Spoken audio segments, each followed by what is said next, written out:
just to make sure. Profit.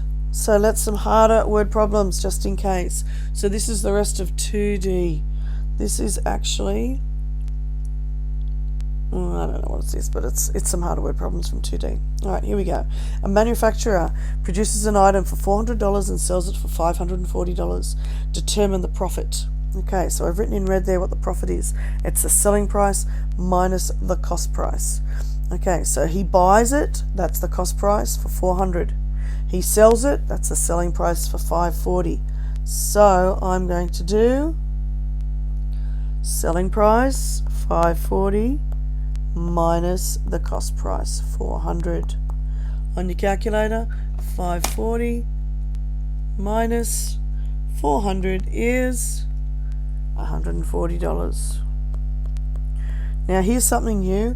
Now we're doing percent profit.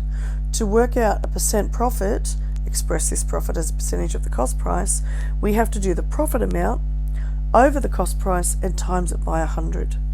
Okay, so we worked out the profit over here. It was $140. So let's do this. $140 over. Now the cost price, remember that's the selling price, that's the cost price. CP stands for cost price. So I'm going to put that over 400 and I'm going to multiply that by 100. So if I do that on my calculator, I go 140, fraction key, 400.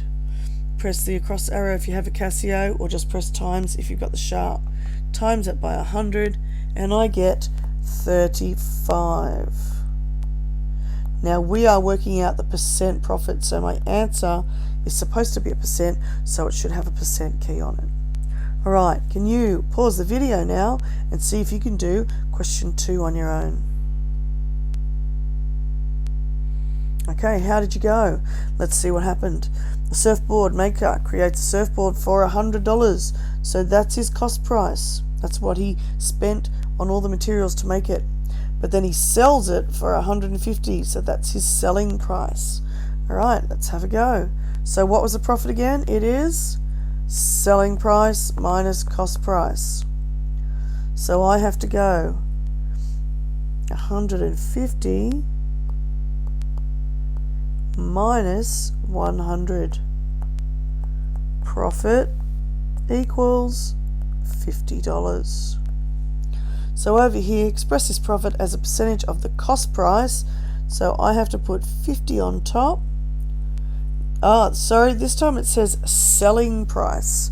If it says selling price in the question, that means you have to put the selling price into the denominator on the bottom of the fraction. So I actually have to put 150 on the bottom. That one's a bit tricky, isn't it? To change it to a percentage, I times by 100. So I'm going to do that on my calculator. 50, fraction key, 150 on the bottom, times 100 gives me, now on my calculator I get 100 over 3. S to D tells me I get 33.33333333. Now remember, if I have a recurring decimal, I only have to write 1 3 after the decimal point, and I put a reoccurring dot on the top. And don't forget, my answer is a percentage, so I need to put a percent symbol. Alright, can you have a go at question 3 for me? Pause the video now and see if you can do question 3. Okay, hopefully you're back now. Let's see how you went. A toy store discounts a toy by 10% in a sale.